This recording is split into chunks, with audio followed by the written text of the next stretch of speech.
So yung general education system during the history nung matagal na, ang gumawa talaga nito, yung investor ay si John D. Rockefeller. Siya yung pinakaunang naging bilyonaryo sa mundo. Paano niya ba nagawa ito?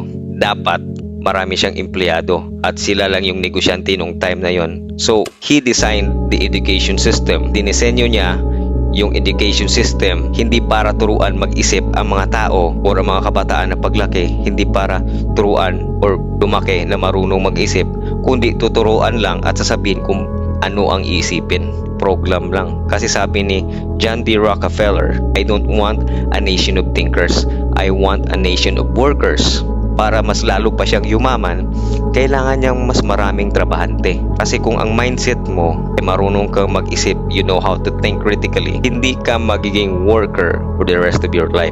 Ayaw niya nun. Gusto niya nung mas marami lang nagtatrabaho. Gusto niya ang pag-iisip ng tao, pag lumaki na itong mga kabataan na to, karamihan ng population ay kailangan hindi nag-question, kailangan sumusunod lang sa utos. Ganun niya dinesign ang education system.